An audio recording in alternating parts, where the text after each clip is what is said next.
Hello, and thank you so much for joining our conversation series again. It is so good to see you this week. I have my wonderful friend Marla Mosley here with me, and I am so excited about this conversation. And let's jump on in.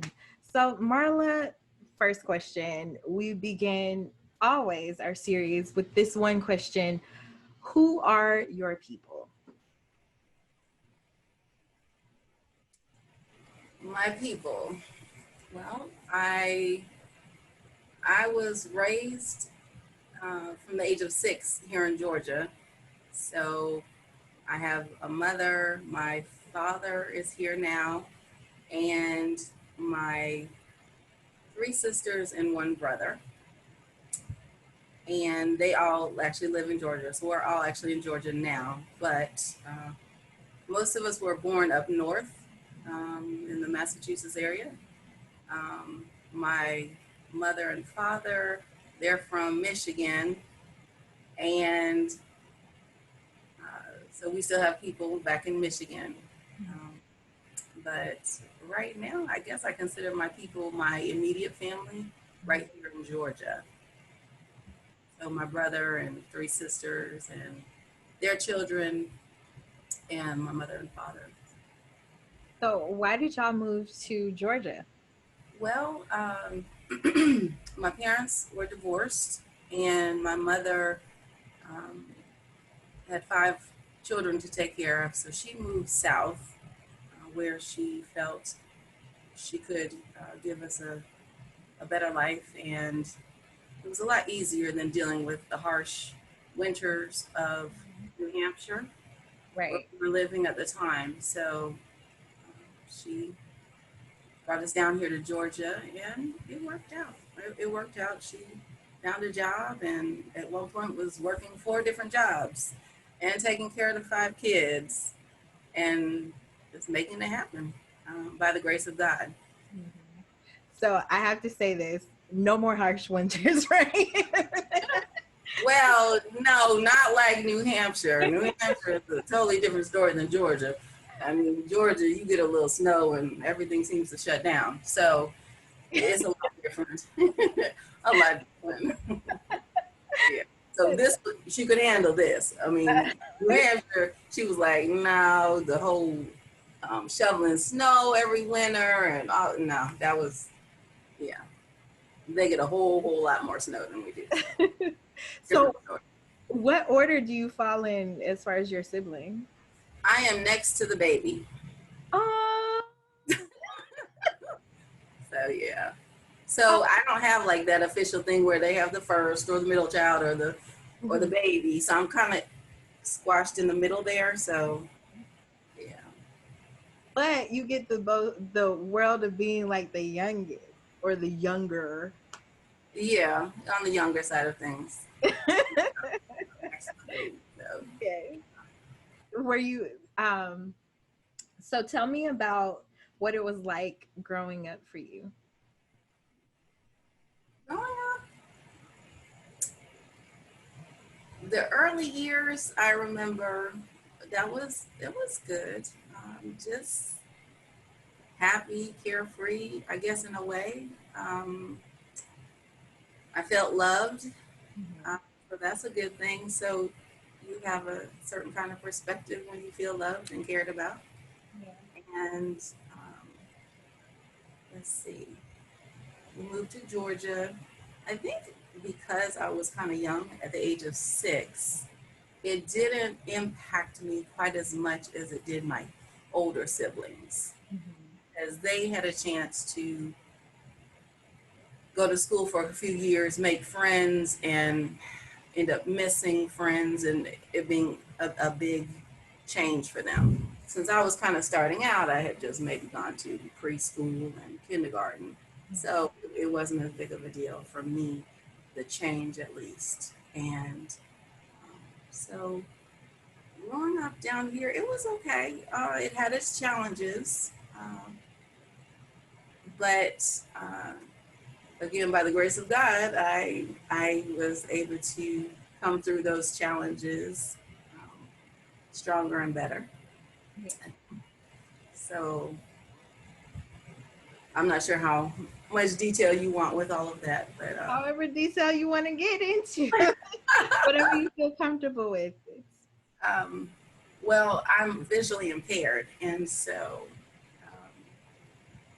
and it's obvious when you look at me, there's something different about my eyes, and so that sets you apart. Uh, People notice your difference, and some people are accepting of differences, and other people aren't.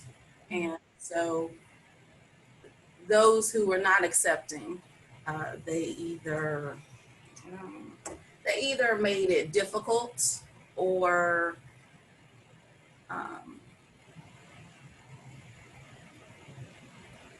or just kind of ignored you, like you really didn't exist. So those were part of the challenges, and that was in school, dealing with other students and everything, and just learning to try to believe in myself and not focus on what other people thought or perceived about me.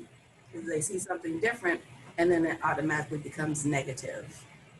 And they don't understand. Some ask, some want to know, others don't. They don't care. It just looks different, so obviously it's bad. So, and they treat you like you're less than they are. So that was the difficulty. But I always felt loved by my mother and my family.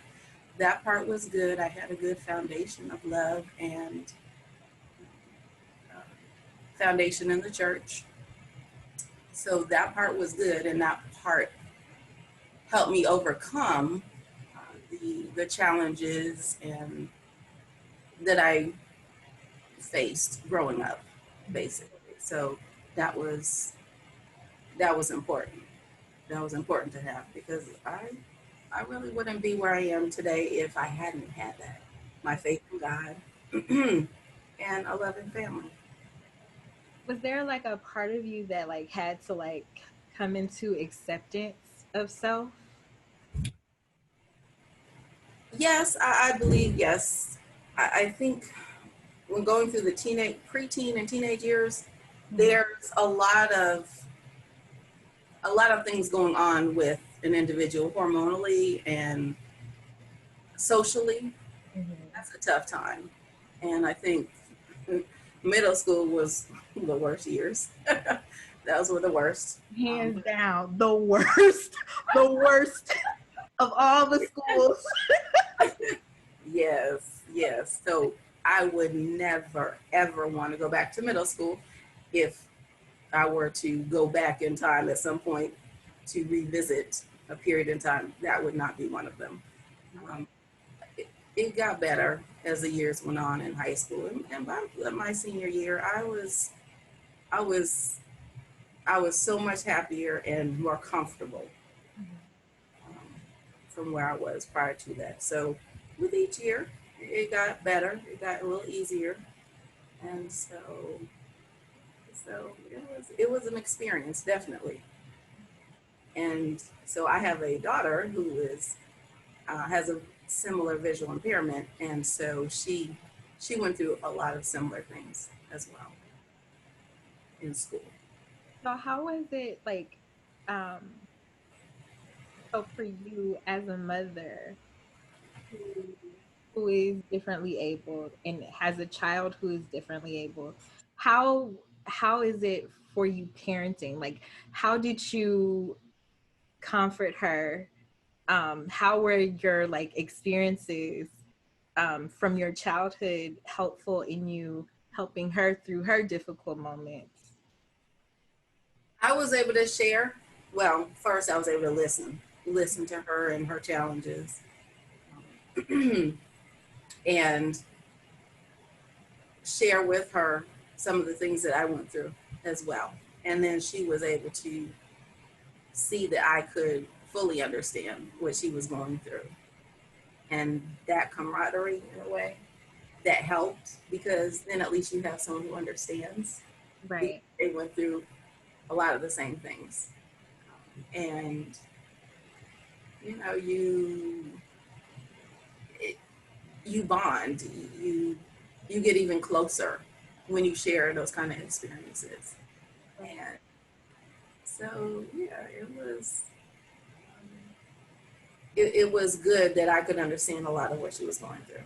Mhm. To be able to share and be able to listen and understand. Because sometimes you'll try to explain things to people and they really don't know. They don't know. They've never been through that, and so they don't understand. So it's nice when you have someone who does, and they can empathize with you, Mhm. I, not just empathize. I think a lot of times these are things that we don't talk about in our community, right? Like, um, not even just our community, but I mean, like worldwide society. Our world is not built for people who are differently able. Mm-hmm. Like, it just is not. Like, um, thinking about the timing of doors when doors open, and like how long they stay open versus how long they close. And is it, I mean, like our world, like if you don't ever think about it and experience it, like you just don't know, right? Like, so what is something that you wish that the world knew or like was more sensitive about? I really wish the world was more sensitive about differences, whether it's a difference in your color, a difference in your height, a difference in your weight, a difference in your abilities or disabilities. Just ex- be more accepting of differences. I mean, if we were all exactly the same, it would be so boring. Oh, I mean that. I mean, we have to realize that differences are beautiful. They're wonderful, and they're opportunities to learn more and expand our mind. So yeah, I really wish the world would be more accepting. And there are people who are, and then there's people who aren't. So my prayer is that we will learn to be more accepting of differences. And I feel like, you know, oh, go ahead. oh no, no, I was just more accepting and realize that differences are beautiful. Mhm. They can be if you allow them to be. Oh yeah. I I think we live right now in this world that's always um I don't know if it's like a seeking of sameness. But I mean, like, it's like you can't be different. You cannot be unique. You can't think differently from someone else. You can't, I mean, like, because you're walking around on eggshells. That's what it feels like to me right now. Yeah. Like, I've been in places where it feels like I can't say or be who I am because, like, who's gonna come after me? Like, I mean, like, even starting this, right? Like, starting these conversations, like, there was this one thought that went through my mind. Okay, so like, what's gonna happen when somebody comes after me one day? you know, for something that I said, like, whether it was right or wrong, whether I'm just living out my truth. Oh my gosh, it's suffering. um, you know, um, yeah, like I hate that. I hate that people can't be their authentic selves and that we can't even grow through things, like it's not a bad thing to be wrong or to be or have a difference of opinion that is hurtful to people.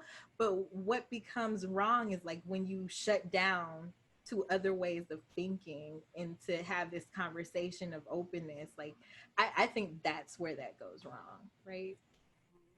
Yeah.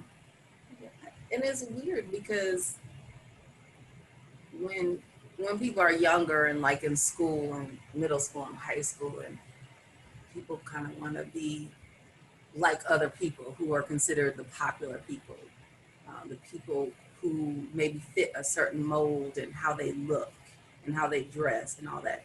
And unfortunately, that is taken into adulthood.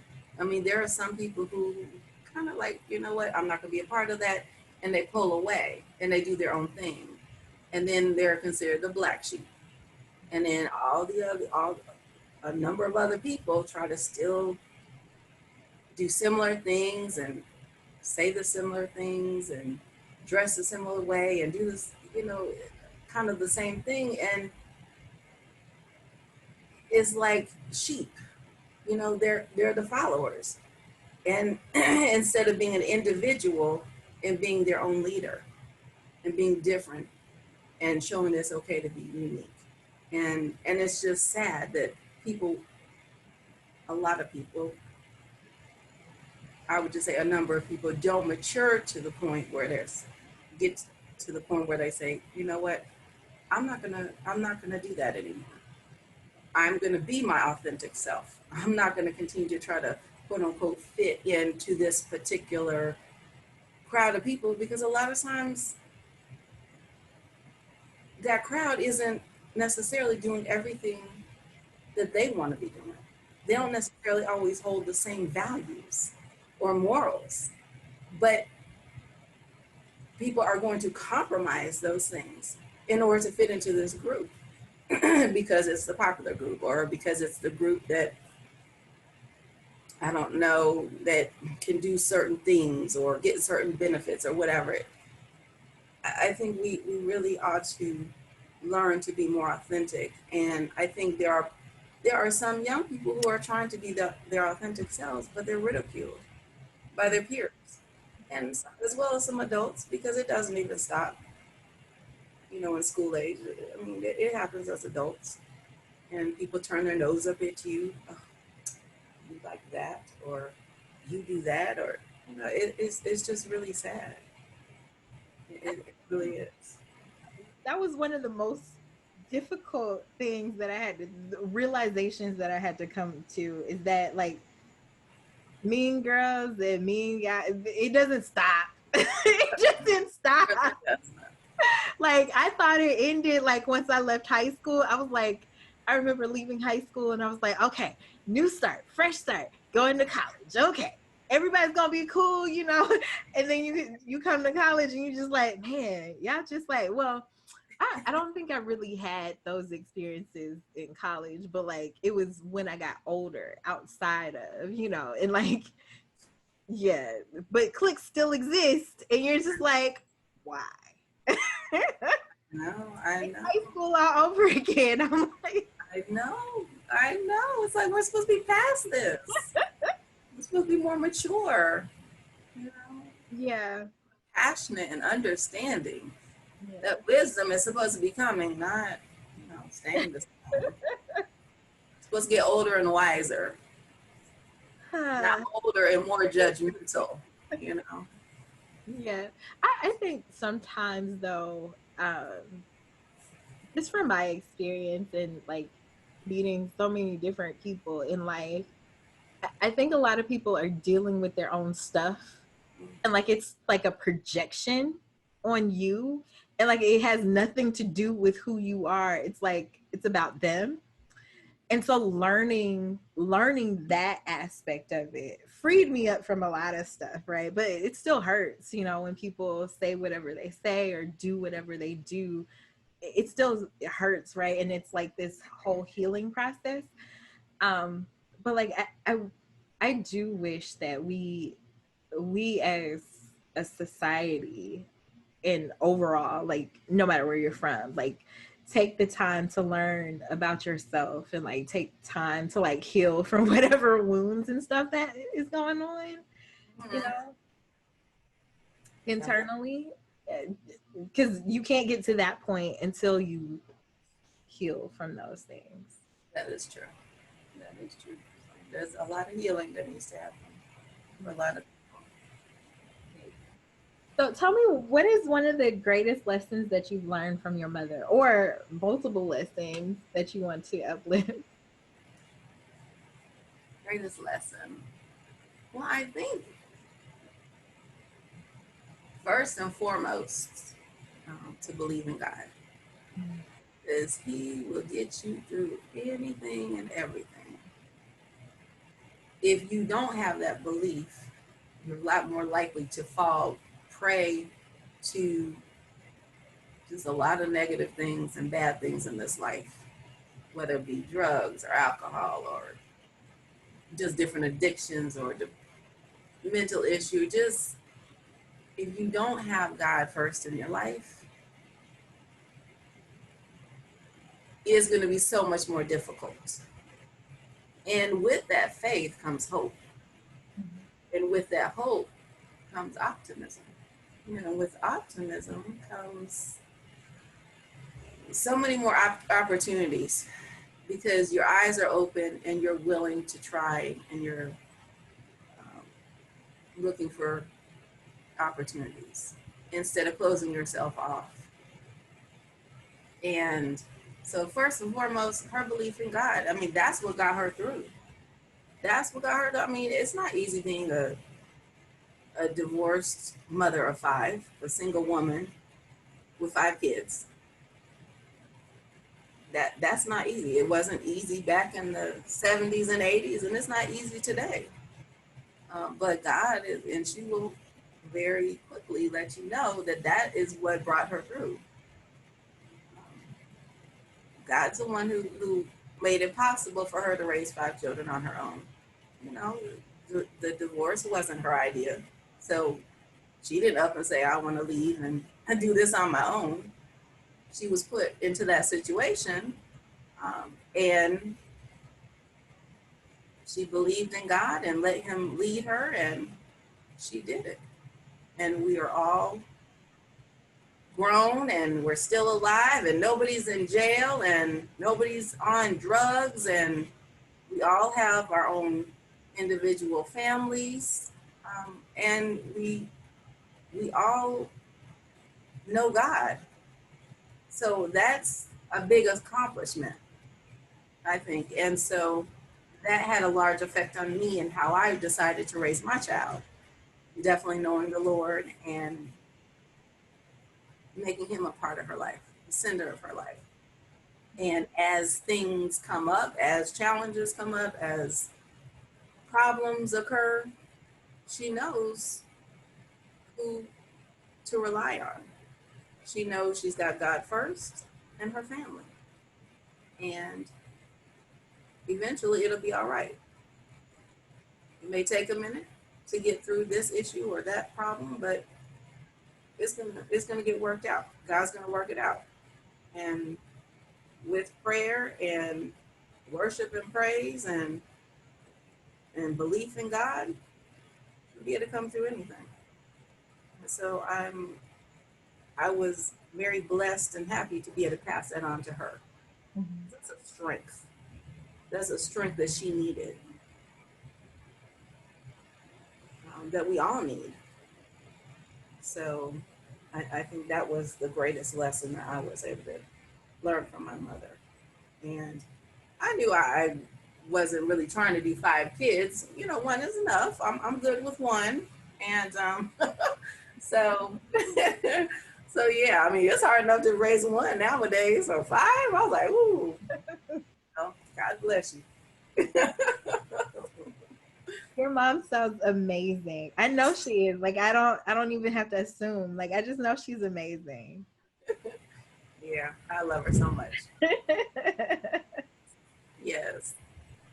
And I think, and it was wonderful also too to have Barbara as a part of my life as well. 'Cause she was, uh, she was like an older sister. I mean, I don't know that the, I don't know, technically, I guess she could have been the age of my mother.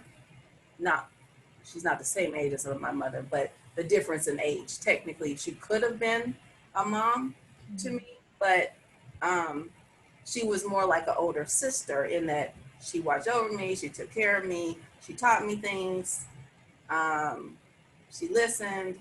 So she was a big inspiration to me as well. Right. So um, those I think were definitely the largest influences in my life, growing up was my mom and then Barbara, who you already know. Right. So I forgot to mention that you were actually part of how the series goes, right? Is that I have a conversation with someone and then they invite me to have a conversation with someone else that they know. And so you are a suggestion of Miss Barbara, who I interviewed about 2 or 3 weeks ago. So Yay. I'm so happy that you brought her up because like I totally totally put my mind to mention her. No problem, no You know how problem. that goes. Yeah. So so, how, she was wonderful. so how did you meet Miss Barbara? Well, my mother signed me up for the Big Brothers Big Sisters program. Mhm. Excuse me. With the difference in ages of my siblings and them going off to school. Mhm. Did Uh, you need to take a pause, by the way? no, Okay. no. And them going off to school made it where I didn't have close contact with my older siblings, starting with maybe high school for sure. But some of middle school, um, like my eldest sister, she had gone away to college and everything. So what happened was when I was around between 12 and 13 is when my mom signed me up for the Big Brothers Big Sisters program. And Big Brothers Big Sisters of Metro Atlanta. And I went through a couple big sisters at that time. And you kind of have to look at, okay, sometimes people have good intentions, but it doesn't really work out time wise and everything. So she was, I think, the third match, I believe. And it was a charm, you know, three times a charm, as I guess what they say. And there were enough similarities. I think there we had a love for reading and um, just we were just kind of compassionate people. Um, and they do the little interview. So whatever it was that we both said, it was a match that they felt like, and it was. It ended up being a terrific match, and she just had all this love to give, and I was a recipient of it. So that was a terrific experience. And she looked out for me. She taught me things. We went to like cooking classes together. Of course, didn't know how to cook, and honestly, I wasn't really interested, but I knew okay. So who Eventually, didn't I'm know gonna how to have to. cook? You or Miss Barbara or both? No, no, no. That was me. No, No, no. you. Barbara could cook. No, Barbara could Wait, cook. hold on. These are not conversations that we've had. Miss Barbara has not talked to me about any of her cooking. Really? So Yeah, girl, she could cook. And she could even like make candy. The homemade candy. We used to do that together. And she could bake. I mean, so honestly, I probably should have spent more time in the kitchen with her because I would have learned cooking a lot earlier. But I wasn't really into the cooking.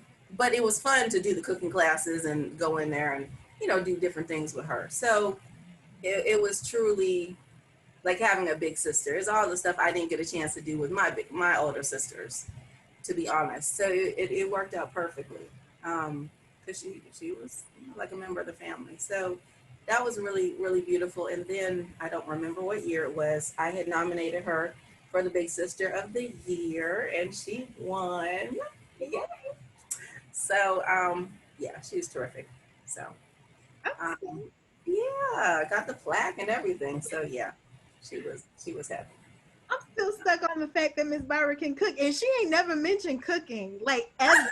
Like it has never ever been in any candy. Wait, hold up. You telling me she makes homemade candy? Yeah, Listen, yeah. I'm like this close to calling her up right now. Like, Well, I mean, she used to. I mean, right now she has a lot going on, so she's not doing all that. But I mean, she has a husband. She had to learn to do something, right? no, it's the fact that she could. I mean, like, and she, I mean, like, she got the skill, and she ain't never. You see, I can't even finish the sentence. I mean, there has never ever been a mention about food. I mean, like in the kitchen type food. I'm gonna go into the kitchen and cook today. Like, Oh, or this is my favorite recipe. Well, no, that's not true. I remember she tore out a recipe from a book one time and she gave it to me. She was like, "Oh yeah, this was good." mm-hmm. maybe it's just me. Okay, but yes, she can do a lot of stuff. She's actually quite creative. Oh, Yeah, she has that creative side, big on creative side. But I mean, with the theater and everything. So, and I had an opportunity to act in some of her plays when she was down here in Georgia, and so that was an experience. And you know what? Actually, she she helped bring me out of my shell when I would say high school, middle to high school age, because she started this youth leadership Toastmasters program. And because she was a Toastmaster already, and so they decided, she and some other friends decided to start one for the youth. And oh my goodness, that was like probably one of the biggest things that helped me come out of my shell and to really be able to be confident in front of other people, because I used to just shiver, basically having to stand in front of the class and speak, even to answer questions or read aloud, whatever answers we had. But by going through that Toastmasters Youth Leadership Program, it did wonders. It really did wonders, where we would have to do table topics, which were impromptu responses to questions or topics. And then we'd actually have to write speeches about different topics that they would come up with, and we'd have to write speeches and then actually give the speech in front of a large audience. So, as scary as it was, I knew I needed it. And I met that challenge, and it did a whole lot for me personally. And that's because of Barbara. that's amazing. So, what I hear is that mentorship was really um, important and informative for you. Yes. Yes. It was crucial for my development, because I would have been a lot different if I hadn't had that, if Barbara hadn't been in my life, and if she hadn't got me involved Yeah. in that and other things. So it was a blessing. It was a real blessing to have met her and her husband, and to be a part of their family. Yeah. They just got even more amazing. They were already amazing, but I don't I don't ever remember. But I'm so happy that you shared that story. Because I know that she's always talked about you, but like I don't ever think that she's ever gone into depth about it. So that is such a beautiful story. And like I'm so happy that your mother was um had the I don't know, the idea or the the I don't know what the word would be, but like that she actually took initiative in taking you into these things, these programs. Yeah, yeah, I'm definitely happy she did too. Definitely. So tell me about one of your greatest accomplishments. I would say, my daughter. And I mean, there are things that I've done in my life. You know, graduated from high school, graduated from college, um, worked for, I don't know, 11 years or so for one company. But really, it's my daughter. And to bring a life into this world and to nurture that life, that is that is something very special, very special because our children are going to be the future. They're going to be the future hopes and dreams that we have for them and this world, and hopefully taking care of the world that we have and taking care of each other, being kind and loving to each other. So if we can raise an honest and compassionate and God loving and God fearing individual that wants to be a good citizen and contribute their talents and gifts to this world, if we're able to do that, we've done a lot already. So it's not always how much money you can accrue or achievements and all that. It's not always about that. You know, it may look good on paper or whatever, but if we can contribute to this world, we can leave a legacy. If we can, that's positive and long lasting, then that's really important. And we should value that. We should definitely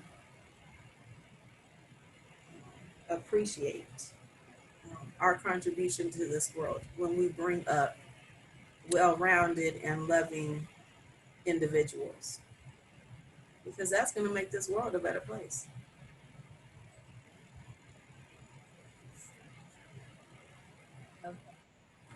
I love that. I love the way that you envision this world of this world that's more accepting of differences. This world that is hopeful. I right now in this time that we are living in, people need hope. People need a way of envisioning a life that looks way beyond our current circumstances, because like right now looks so dim and gloomy, and you know all of the bad things that you could say about 2020. um but to know that you are living here right now with me in 2020, and that you still have this deep-seated hope about a better world for our youth. So not just your daughter, but you mentioned like our youth who will be our future. And actually, I want to actually stretch beyond that. They are right now, because you know they're doing so many good things. You know, like you turn on the news every day, and there's like this young person that's done something incredible with their time. You Yes. know, Mm-hmm. and their gifts and their talents. And you know, you kind of look at them and like, man, what was I doing when I was 9? Nothing. I was a daggone thing. Yeah, it's wonderful to see. Yeah, it definitely is. It's wonderful to see those wonderful stories like that. Yeah. So, what is something that, uh, okay, this is what I want to ask you. What does it mean to you to be a Black woman living in America?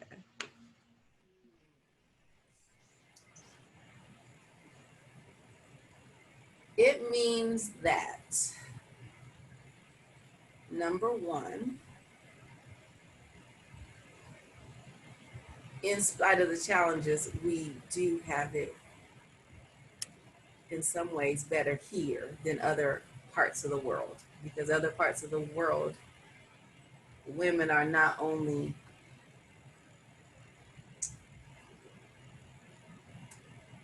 thought of as second class citizens, but they're mistreated and abused and as a norm, a daily norm for them. So we are doing a lot better than women of color in other countries, a lot of other countries. Number one. So I'm appreciative that I am not in that kind of situation. where I don't even have permission to go to school, and I can't I can't go where I want to go. So I'm blessed that I was born and raised in the United States. Secondly, it also means to me that I'm a woman, and women are still struggling to get equal pay and fair treatment uh, in a number of areas.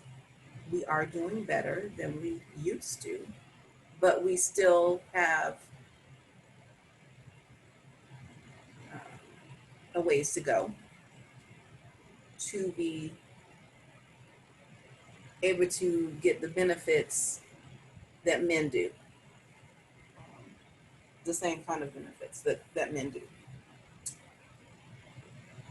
It also means that not only is it going to be a challenge because you're a woman, because there's just automatic challenges with that, because men pretty much run society.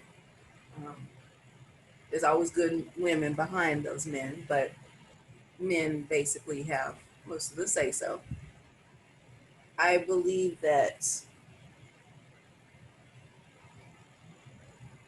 even though we have the challenge of being a woman, we also have, or I also have, along with other women of color, the challenge of being a Black woman. So there's challenges of being a woman, and there's challenges of being Black. There's misconceptions, there's um, incorrect perceptions, there's assumptions that people make, all of those things when you walk into a room. Mm-hmm.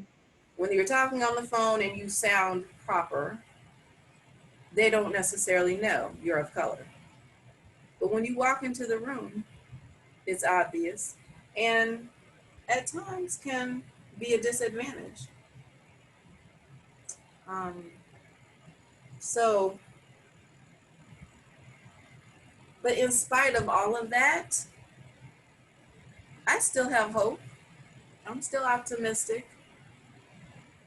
I don't want that to stop me from doing what I want to do or what I believe I should be doing, or trying to achieve whatever God has for me.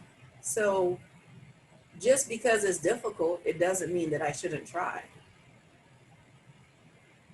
Just because there's going to be challenges, it doesn't mean I should just give up before I even get started. So to be a Black woman in America, it's challenging, just like in other places around the world, maybe not as much, but it's still challenging, but it's okay. Because I like being a Black woman. I do. We have a certain essence to us. We have a strength because of our history, because of our upbringing. So we're unique and we're special, just like every other ethnic group. You know, everybody is unique and everybody is special. And I think that we should embrace that and not put ourselves down. I think we ought to come together and lift each other up and support each other. But I love being a Black woman.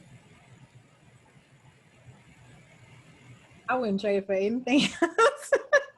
I'm happy. I'm happy in my own skin. So I'm good. I'm good.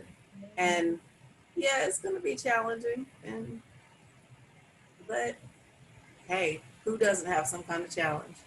Who doesn't have some kind of obstacle? You know, this it just happens to be ours. Yes. So, hey, it is going to make us stronger. We should let it make us stronger instead of beating us down and Mhm. giving up. Allow it to make us stronger. We might have to fight harder, fight more, but it's going to make us stronger, and we're going to be able to pass that on to our daughters and our sons. Just the strength, because that has such an impact on other people when people see your strength. Well, she can do it. Maybe I can do it too. You can be an inspiration to other people. So don't give up. Just keep going. Keep trying. Keep pushing. Yeah. I think for me, it took me a really long time to love the skin that I am in. Like when I was younger, there were some things that happened that made me just hate being black. I don't think I don't think there were times, no, I can't say that. But there were times when I wish that I was a lot lighter than I am. And because I hated it. Because of how people would talk about me. Oh, ooh, especially during the summer, you get that nice little tan. You get a little browner during the summer, and like they're like, you got so black, and like they made it such a negative, or like even the pigmentation in my knees and elbows. Like I remember my grandma would be like, you ain't scrubbing well, Oh my your goodness. elbows. But I mean, like, you start to realize that you have different pigmentations over your skin, and that was just the pigment of my elbows and my knees. She'd be like, you must be crying around on your knees and elbows. Yeah. So And, yeah, yeah. yeah. And you know what? And I think it's unfortunately it just comes out sometimes even before people realize what they're saying. But it's just become so natural because of the indoctrination of people of color Mhm. and the division that was being created back in the slavery days, Mhm. to divide us. They didn't want us to come together because we were going to come together and revolt against, the masters and stuff. But, and it's just so sad that it still exists today within our own culture. The discrimination. Well, you're too light, you're too dark, you're too this. We're all of color, and it's so neat how we're all these different shades. And instead of appreciating that, we're saying this group is better than this group. You have this kind of hair. This is better than that kind of hair. You have this color skin. It's better than that color skin. And so much division over a shade, over a color. Oh, Something you don't have any control over. I have no control over what exactly. shade, what rate. I had no control over it. Exactly. We're all beautiful, and we all need to really ingrain that in ourselves and our children, and just have that passed on, because it really it has to stop. It needs to stop.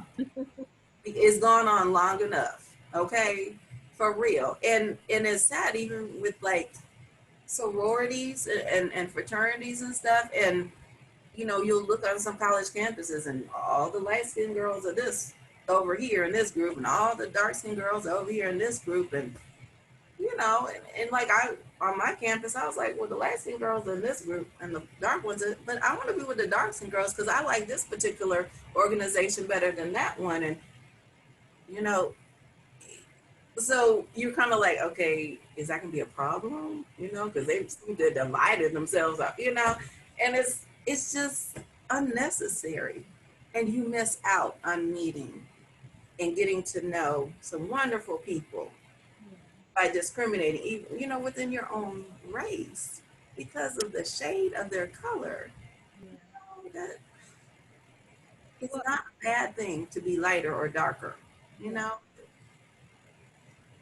we're all Well, and I really love the fact that you said that you love being a Black woman, right? Like, especially now because there's this trend that's been happening where uh, I don't know if you're on trend or if you know anything about trends, but like there's been this thing like where they're like choosing between which group is better, like white girls, black girls, and like and the black girl is always last, right? And like I hate that. Like Yeah. I hate that so much. And like the jargon or this thought process that black women are angry, that we, that we're stupid or dumb and worth nothing. Like I hate that, because there's so many black women who have done so many great things. Yes. Um, and those stereotypes that have been placed upon us weren't in our control. It's things that have lasted since slavery, before then, and like it's, yeah, I hate that. I hate that idea, that in this thing that is this Yeah. self-hatred that is popping up. Yeah. How do you think, or how would you envision that changing? Like how would you envision we as black women being able to live out our best life? I don't know if that's a different question, but like probably a big question. But because you are the person right now, you are like my favorite optimist right now. I love You're so sweet. I think it has to, just like with the song, I'm starting with the man in the mirror. You have to start with the woman in the mirror. You have to start with yourself and let it just kind of emanate from you. And the way you treat other people, the way you teach your children to treat other people, and just kind of let it grow and grow and grow, because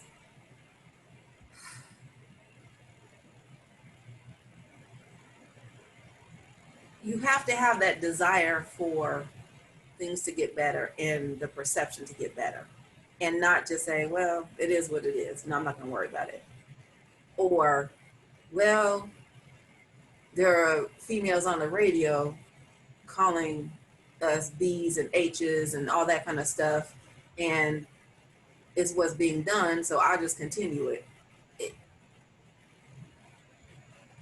Unless you actively try to change it within your circle, and it expands and expands and expands, nothing is going to be done, because people are just going to be complacent. I mean, there are people out there trying to change people's minds, but unless people start accepting that and doing it within their own home, within their own family, within their own community, it's not going to change. And it's really sad when you are hearing, whether it's music or on social media, how black women put themselves down, put black women down. Maybe not just themselves, they might be doing that too, but black women putting black women down. We have to learn to uplift each other, encourage each other. Let's say there are some women who aren't living up to their potential. Okay, well, let's encourage them. Let's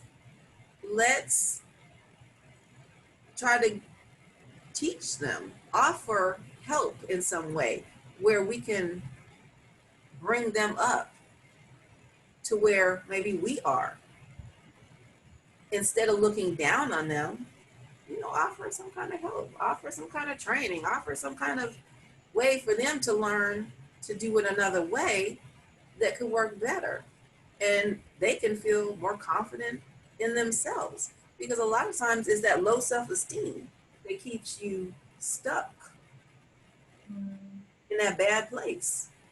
So if we are pouring into other women, and it's so wonderful to hear about different programs that are black women focusing on black women or black girls, trying to inspire them and motivate them and encourage them to do great things. And it's so wonderful to hear about those things. And so there are people out there doing it. And I think that's great. We just need more. And sometimes it's as simple as helping the girl next door, mentoring somebody in the neighborhood or in that community that you live in, like Barbara did with me. Yeah.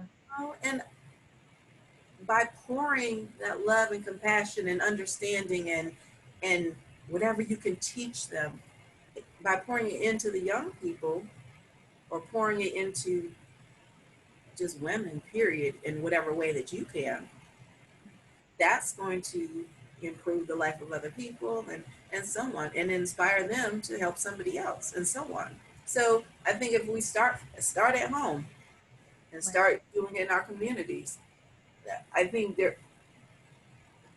it'll help to change things. But we have to start to love ourselves. And Right. there's so many black women who don't. Right. They don't love themselves. So it starts with the self-esteem. We've got to increase our self-esteem as black women. And I mean, now we have a black and Indian woman being nominated, who's going to be on the Democratic ticket. I mean, that is monumental. I Okay. love it. Yeah. We had a mixed but black president, male president. You know, hey, we're getting close to a black female. Hey, if we can get her into the vice presidency, hey, anything's possible. You know, so I mean, I'm excited about that, and hopefully, hopefully,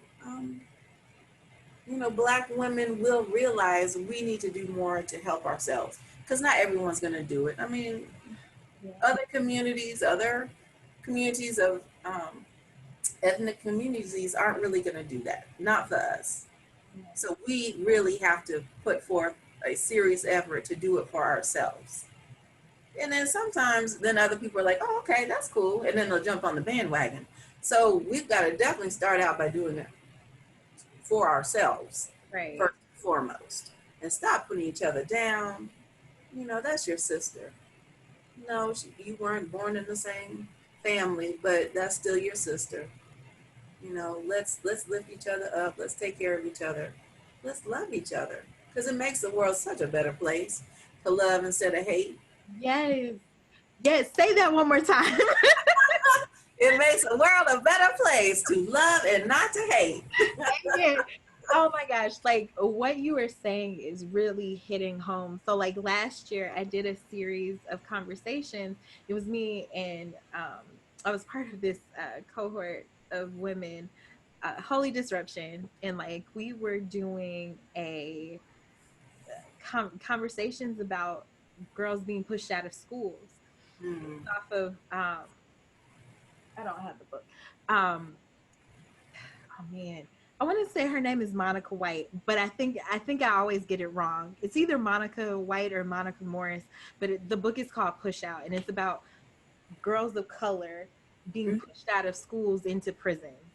And when we would do these conversations, some of the comments that we would get back were like so disheartening from black women who would mm. say, I just can't deal with them girls, and I'm just like, and mainly they're teenagers, right?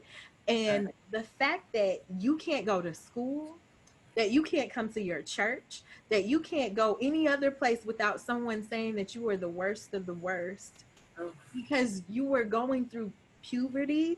You're also going through whatever home stuff you're going through.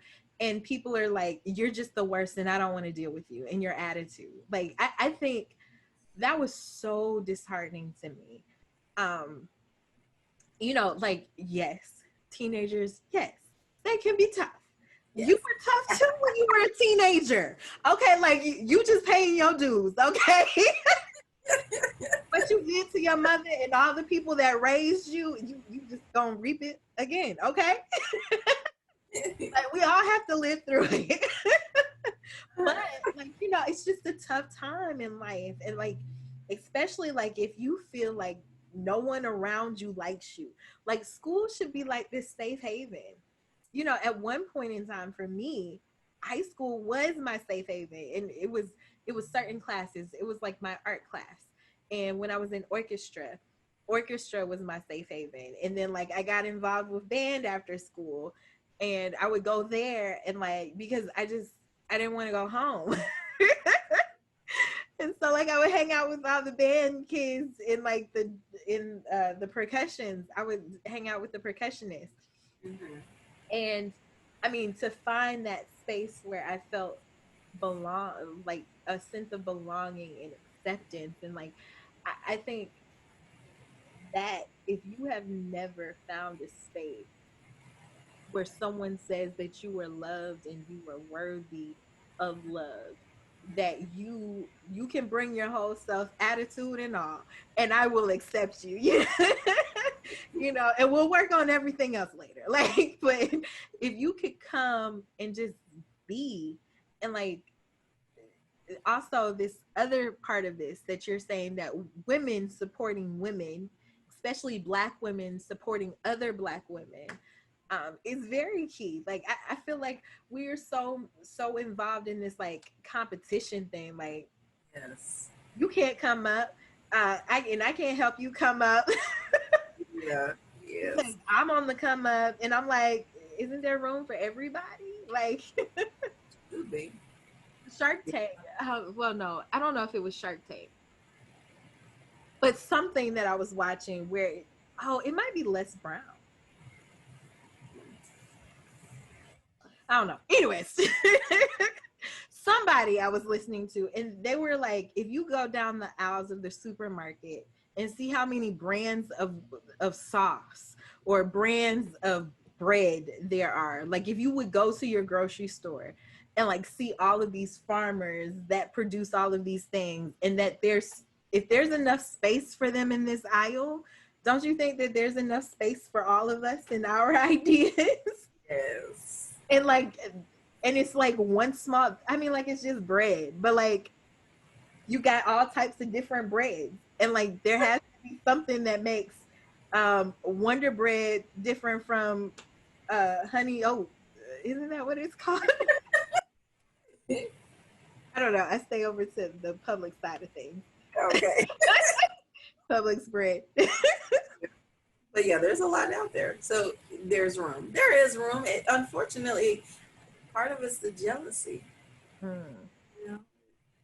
Yeah, jealousy and scarcity, that scarcity part that always leaves us like, you know, or even that fear. I don't know, from my perspective, it's like there's also this fear that if I help somebody, or if I let's say you were asking me about something, like, how did you do this? If I give you the how to, that you'll either surpass me or you'll take my idea, or like, you know, Yeah. I don't know. It's like, but also it's this thing that I'm like, even if you stole my idea, that you probably could not do it the way that I could. And I know that you cannot. You can't take what is mine. You can't take my idea and make it yours, and like it be just like mine, you know? You just can't. So.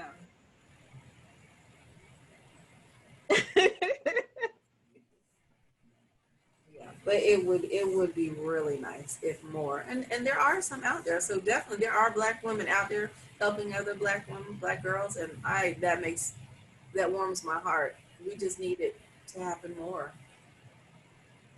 Yeah, it is. It is. So who, since we're on the subject of black women, and who is like one of your favorite black women anywhere? It could be spotlighted or You know, I had a feeling you were probably going to ask me that. since you brought it up. I mean, like, why not? It No, was it's fine. It's fine. I mean, a few people come to mind. I mean, I think of Maya Angelou Mhm. and just the struggles that she went through and Mhm. she overcame. And I mean, she was this, little black girl in the South and just, and went through all that she went through. And then, I mean, she went as far as, I mean, the achievements that she, um, from the poet laureate and the professor and just all the things that she did and the effect that she had on so many people, her poetry and her books, and it just like wow. So I'm just so inspired by her overcoming all those struggles that she went through to get to where she got. So that was very impressive. And Michelle Obama, Um, I'm very impressed with her, and she's an inspiration. Um, who else? I mean, those two come to mind. Obviously, there's more. And definitely, I always want my mom to be on that list. My mother inspires me. Barbara Brown inspires me. Um, so those that come to mind. Those come to mind. And um, I'm learning more about Kamala Harris, and she's inspiring. And so there's a lot of Black women out there just doing wonderful things, and so I'm inspired, by all of them, um, using their gifts and their talents, and using them to make the world a better place, make their community a better place. And it, if nothing else, if you can affect your community at some point, it's going to affect the larger community, because there are people from your community who are going to go out into the greater world, and because they experienced what they experienced with you and what you did, they're going to have effect on other people and around the world. So don't think, oh, I can only do this. Well, this might be what is needed to have this greater effect. It's like the domino effect or the butterfly effect. It's going to have an effect on somebody else and somebody else and somebody else. So yeah, so those are just a few, but I'm inspired by many, many, many Black women. So what I heard you just say is that there's no small act. That that's what I heard you say. Yeah, because people think, oh, well, I can only do. Well, you know what? If you can only do that right now, still do it. Don't downplay it. Like it doesn't make a difference. It can, and it will. You may not see it. You may not hear about it now or in your lifetime, but people people could be affected even beyond your lifetime because of what you did, or the compassion or love that you showed for other people. So yeah, definitely do what you can while you can. I love that. I love that. I that's a message that we need to hear every single day. Yes. Yes. Do you wanna be a motivational speaker? Like I'm telling you, you were my favorite optimist. Oh, thank you. Your optimism is so inspiring. Like you just I mean like everybody else is like while everybody else is saying, oh my gosh, this is the worst, and like, being in the body that I am, like, but you're like, no, no, you are important. And I love that. I love it. We all need people like you in our lives. Oh, thank you. I don't want to clone you, but I mean, like, could we?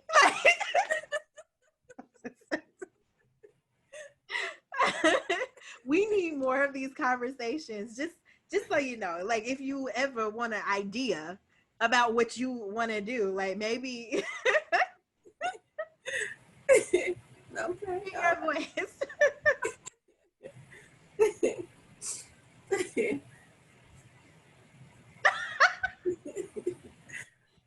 Just in case ain't nobody ever told you.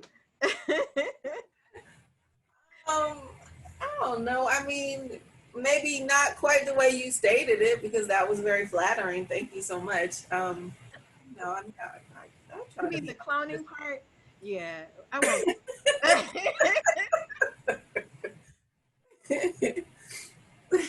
I'll let you be uniquely you. The clone might turn out to be duds, you know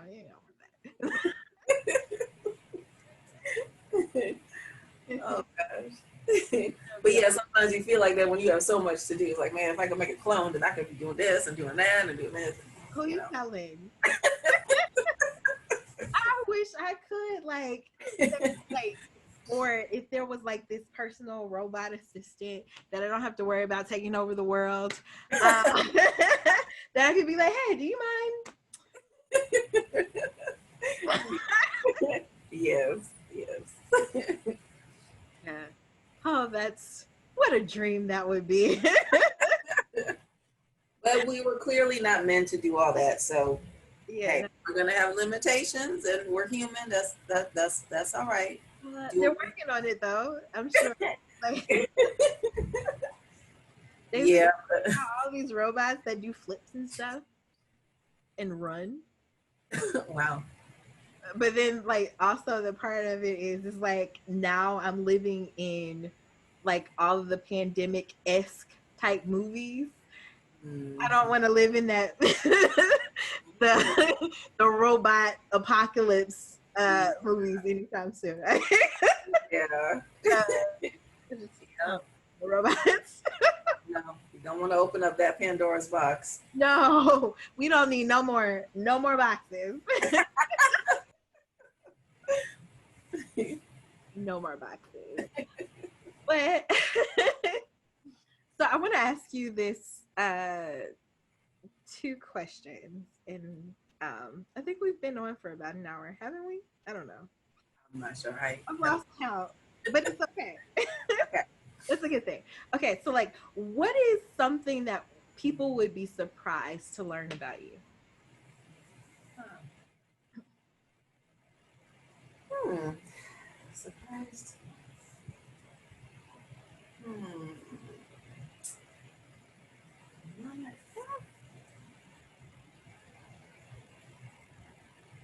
Well,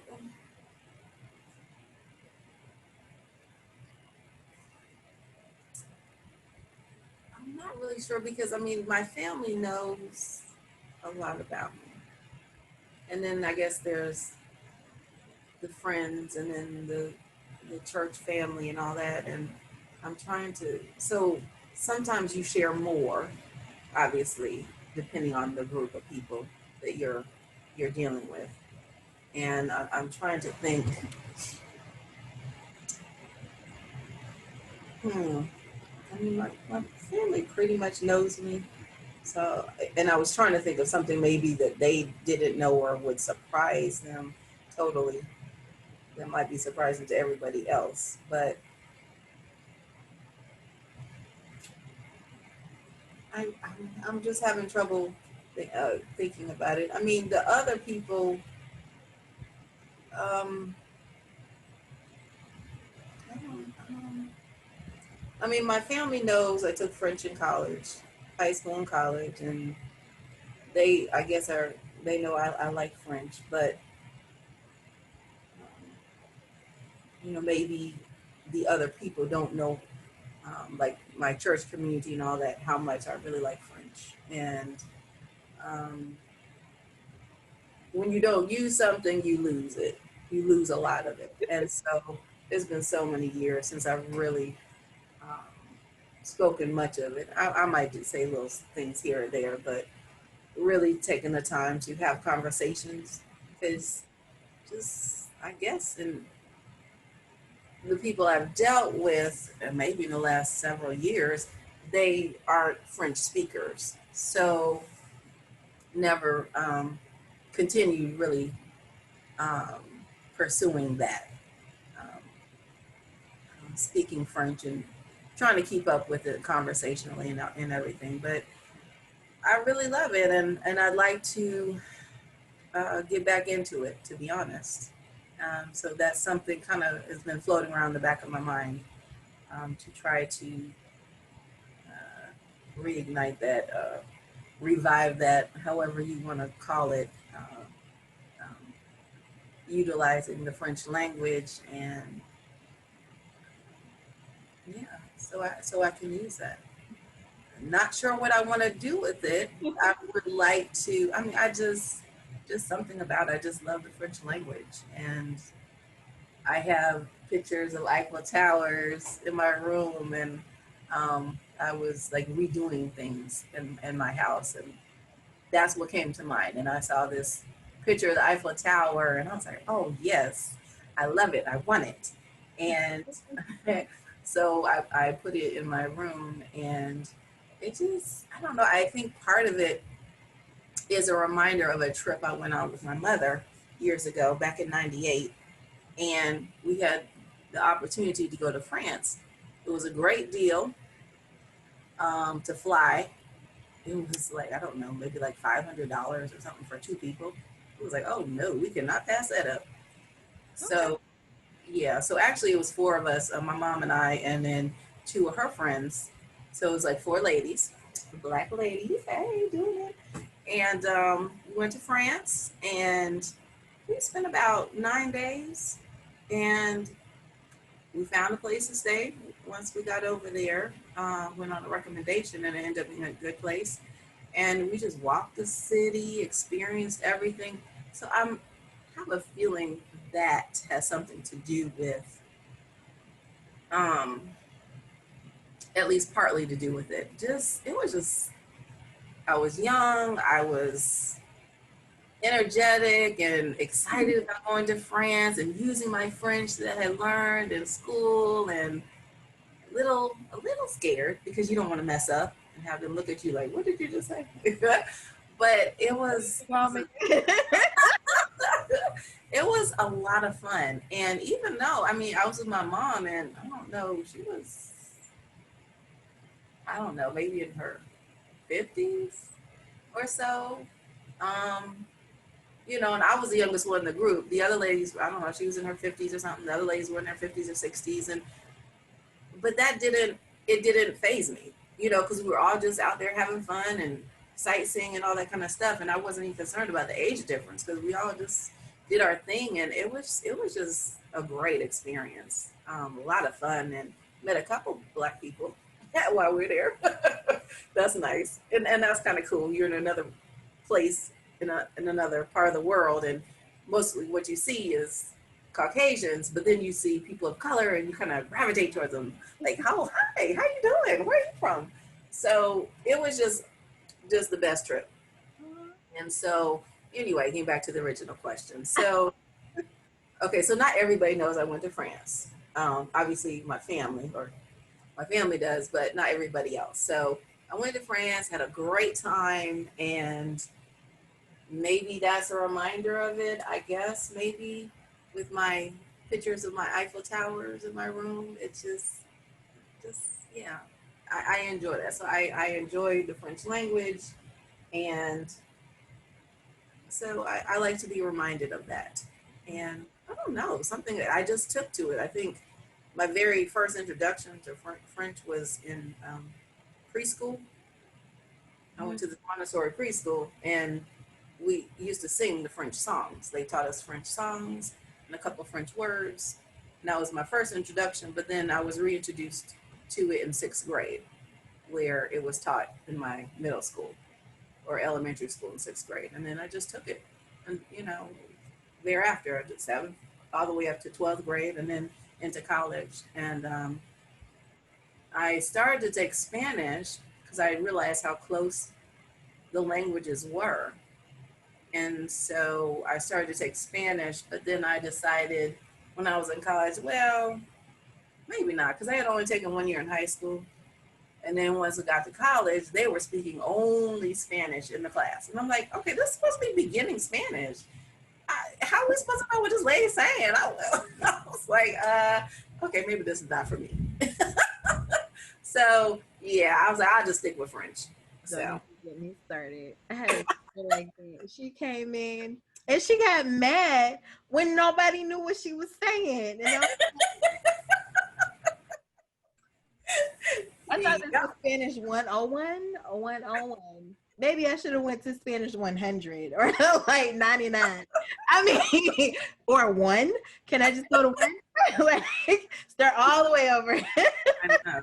That was crazy. I mean, because I guess in college they're expecting you to already have some years of it. But I mean, it's kind of silly, because why would you start with Spanish 1? But anyway, it was supposed to be beginning Spanish, and yeah. And she told us the first day, I'm only going to speak Spanish in the class. And basically, you have to deal with it. I feel like we had the same teacher. Like, that was her only English statement. And then, like, after that, it was all Spanish. And I had a friend, she left that day. And she was like, oh, heck nah. I ain't had Spanish in 6 years. And I was like, how do you think I feel? And I should have went with her. But, like, being the person that I am, I was like, "No, we gonna stick this down. We gonna be the worst decision ever." Worst decision ever. She was. I try not to talk about too many people, but she was. She almost got me kicked out of school. Oh my gosh. Okay. Well, I don't remember my Spanish teacher's name. Do you remember her name? Not that we're gonna ask you to say it out loud. But No. The last time that I saw her was the last time that I wanted to see her, so I forgot. Okay. If I saw her on the street, I probably wouldn't even recognize her. I mean, that's how much I forgot her. Like, I got you. like you cannot take up any space in my like. The only thing that I want to remember is the fact that you almost got me kicked out of school. Like, oh my gosh.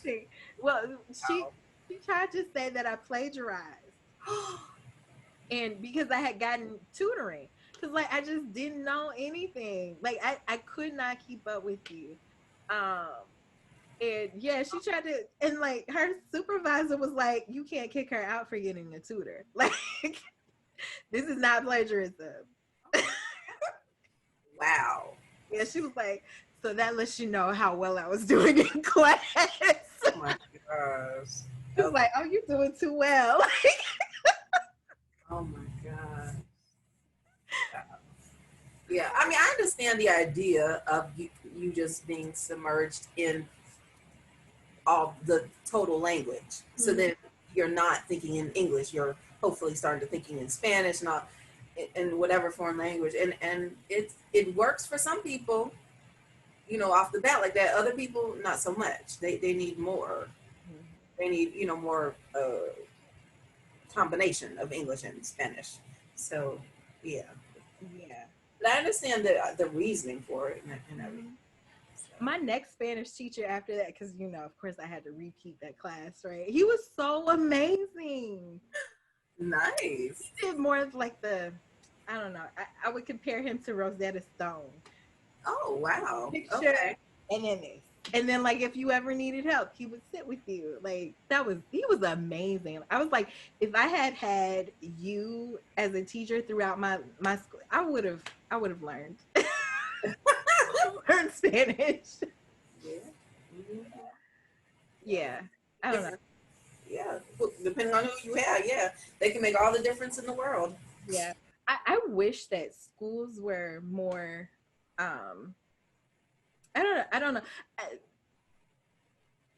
More aware of how people learn, you know, and so like I think he really understood the way that I learned, and maybe it was just his teaching style that really just clicked with me in my learning. Okay. So yeah, I really wish schools were more like that. You know, I have a feeling that at least there's some areas where they are trying to get a better sense of how the students learn, because I had listened in on this program my daughter was in over the summer that Georgia State University was doing with the seniors and, well, some of the high school students, from everything from sophomores up to the seniors. They were doing this, it's like a future teachers. Of America, that one. Yeah, what's the future? But it's for those who are interested in becoming a teacher in the future, or at least considering it. And they do it every summer. And they were talking about these different things, resources that the students could use in order to try to determine how best students learn, because you have a wide spectrum of types of learners, and to give them these type of surveys and stuff like that to try to get a sense of how your students are learning, and then you can tailor your lessons accordingly. So that was one of the things that they were talking to the students about in this program. And I was like, yeah, that's a great idea. And one of the students thought that it might kind of put certain students into a box and make it so that they're coined like this kind of learner and that kind of learner and so on. But you kind of want to get a sense, and it could change later, but it at least gives you a sense of what kind of learner they are so that you know what you should be doing for that particular school year, you know? And so she was trying to get that across to the students, like, hey, this is a good tool to use so that you can be a better teacher, a more effective teacher. And I was like, Well, okay. and then as the student, like when I say those comments, for me, like I was like, if I had learned how I learned, I could be a better learner as well. I could have been a much better student, you know, because I think there's this, you go through school and like people don't teach you how to learn or how to grasp a subject. And when you're struggling, you think that it's you, and it might not be you. It might just be like you haven't found somebody who knows how to, you know, teach that to you in a way that you can hear it. Yeah. Exactly. Like you said, because I'm very visual. Like I need the visual and I need for you to talk. Exactly. Exactly. And I need them both. Like I can't just have it separate. They have to be there together. And Yeah. so like it took me forever to learn these things. Yeah. So it's going to take more people being, I guess, progressive, maybe on in how they're teaching. They're going to have to do things differently, not the same old, same old. They're going to have to find new ways because, you know, not every student learns the same way. So, yeah, Yeah. hopefully that will continue to change. And I know some areas are doing that, but and not all communities are doing that. So hopefully it'll start catching on. Which goes back to your very first point was, you know, that the world be more accepting of different. Mm, Okay, so like this is the other question that I wanted to ask you is what feeds your soul? what feeds my soul?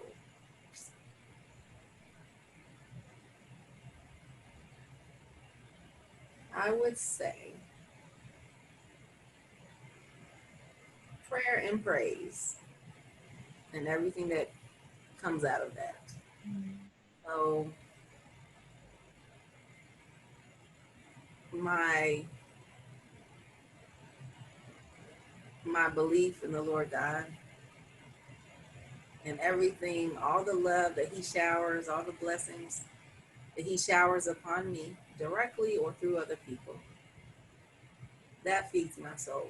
And in turn, He receives my prayer and my praise and my worship. That's what comes to mind. And the love that He gives to me, and then in turn I can put out into the world, I can share with other people around me. That is so fulfilling because I know how it feels to be loved, truly loved. And I want that for other people. I want other people to feel loved and safe and secure and appreciated. So if I know how wonderful that feels, I want other people to feel that wonderful. So I want to share that with other people.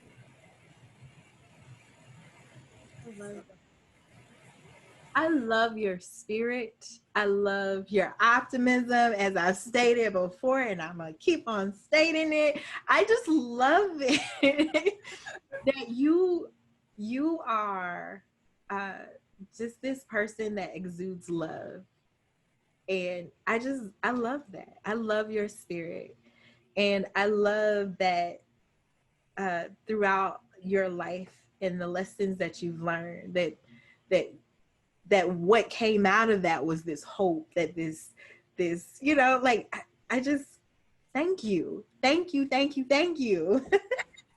You made my day today.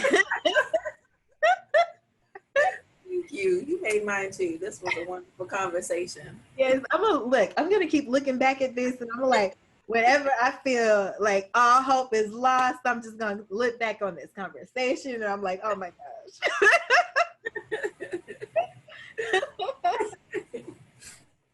So yes, thank you so much for just showing up today and bringing your whole self, and it's so beautiful. Thank you. Thank you. Thank you. Thank you. Thank you. It was definitely really nice getting to know you better because I have heard the name. I saw you perform, but I didn't really know you. And so I'm starting to get to know you. So that's a wonderful thing. Now you can't get rid of me. Oh, I'm girl, gonna that's all right. say. She didn't tell that. That was in the fine print. Okay. Oh, but I didn't hear that. It was in the fine print. Oh, I okay. don't know if you- That's fine. That's fine. That's terrific, actually. Yep. All right. So thank you so much. Thank you all for watching, and I really hope that you enjoy, and we shall see you soon.